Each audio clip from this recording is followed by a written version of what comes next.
অহংকার কিস, গর্ব কিস? এই জন্য নিজের আমলটাকে গুটাইয়া রাখা, গোছাইয়া রাখা। কি করা? আমার ভাইরা, রব্বুল আলামিন আরেক জায়গায় বলেন, আমি যাকে চাই তাকে হেদায়েত দেই,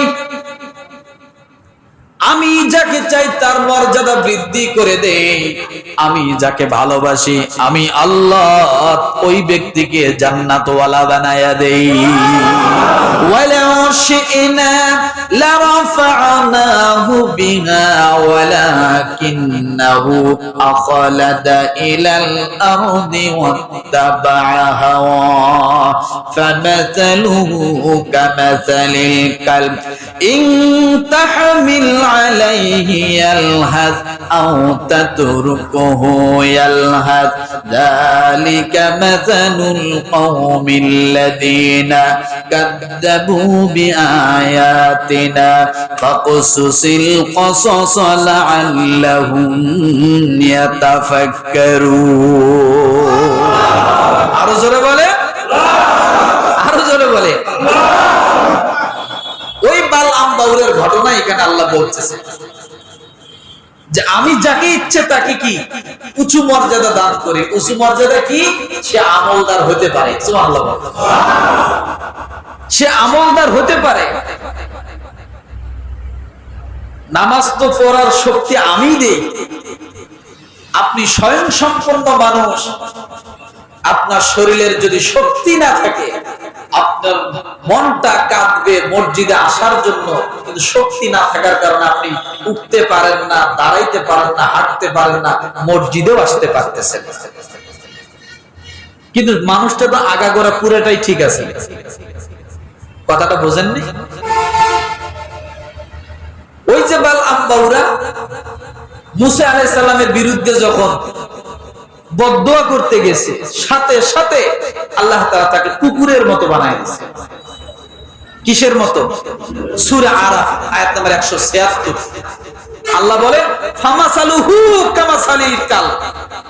সুতরাং তার দৃষ্টান্ত হলো ওই কুকুরের মতো, যার উপর তুমি হামলা করলেও সে জিহ্বা বের করে হাঁপাতে থাকবে, আর তাকে তার অবস্থায় ছেড়ে দিলেও জিহ্বা বের করে হাঁপাতে থাকবে। আমি আল্লাহ ওই ব্যক্তিকে ওই রকম বানায় দিলাম, কুকুরের মতো বানায় দিলাম। জিহ্বা ঝুলে গিয়েছিল। কার বিরুদ্ধে বদদোয়া করতে চাইছিল? কথা বলেন না, জোরে বলেন। মুসা নবীর বিরুদ্ধে শুধু বদদোয়া করার জন্য গিয়েছিল, সাথে সাথে কুকুরের মতো জিহ্বা ভিতর থেকে বাইর হয়ে ঝুলে গিয়েছে। সূরা আরাফ আয়াত নাম্বার 100 কত? 76। ফামাসালুহু কামাসালিল কালব। তো এখন তো নবীরা নাই, আছে কারা? কারা? এবার বোঝেন আপনি ওলামায়ের বিরুদ্ধে লাগলে আপনার অবস্থা কি হতে পারে। নবীদের ওয়ারিস কারা? কথা বলেন না, ওলামায়ে কেরাম। আপনি ভালোবাসতে না পারেন, বিরোধিতা করতে যাবেন না, চুপ থাকেন। আপনার মতের সাথে মেলে নাই, তার মতের সাথে আপনার মেলে না, আপনি দূরে থাকেন। কিন্তু হামলা করতে যায়েন না, মামলা করতে যায়েন না, আপনি তার বিরুদ্ধে লাগতে যায়েন না, আপনি ধ্বংস হয়ে যাবেন।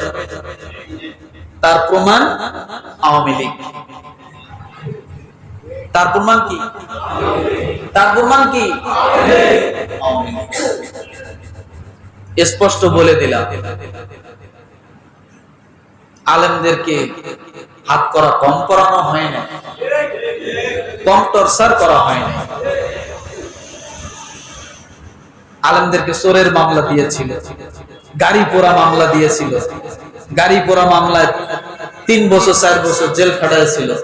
পায়ে বেরি, হাতে বেরি, এই ছবিগুলো কি আপনারা দেখেন নাই? আর অথচ বড় বড় দাগি আসামি, খুনি আসামি, এরা হাসতে হাসতে এক কোর্ট থেকে বাইর হয়ে আর এক কোর্টে যাচ্ছে। এদের হাত করাও নাই। তাহলে আলেমরা কত বড় দাগি আসামি ছিল। পায়ে কড়া পরাইতে হবে, লোহার জিঞ্জির পরাইতে হবে, হাতে হাত করা পরাইতে হবে, পিছন দিকে আবার রশি বাঁধতে হবে, কোমরের থেকে নিয়ে রশি ধরে যাইতে হবে। চিন্তা করা যায় এগুলো? চিন্তা করা যায়? একমাত্র অধপতনের মূল কারণ হলো আলেমদের পিছনে লাগা, অন্য কিছুই না। যত কিছুই বলেন অন্য কোনো ইস্যু নেই, ইস্যু এইটাই। এটা আমার কথা বললাম, কার কথা? কোন সূরা বলেন না? সূরা আরাফ কত নাম্বার আয়াত? 176। সাবধান, আমার কথার সাথে আপনার কথা মিল না হতে পারে, বিরোধিতা করা তো আপনার মাথার থেকে মাইনাস করেন আমার ওই কথাটা, কিন্তু বিরোধিতা করবেন। চুপ থাকে, চুপ থাকার ভিতরেও কল্যাণ আছে, আছে না নেই? চুপ থাকার ভিতরেও কল্যাণ আছে, কিন্তু মুখ খুলবেন, বিরোধিতা করবেন, ধ্বংস হয়ে যাবে। কারণ এই কথাগুলো আমার না, কার? একটা কথাও কি কোরআনের আয়াত ছাড়া আছে? প্রতিটা কথা দলিল দিচ্ছি আমি, তার বিরোধিতা কার করবে? এই কথাই যদি বিরোধিতা হয়, এটা আমার না, এটা আল্লাহর বিরুদ্ধে লেগে গেলেন।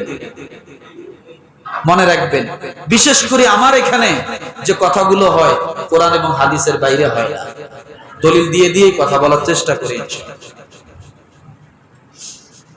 আমার ভাইরা, এরপরে তৃতীয় নম্বরে শয়তান মুক্তি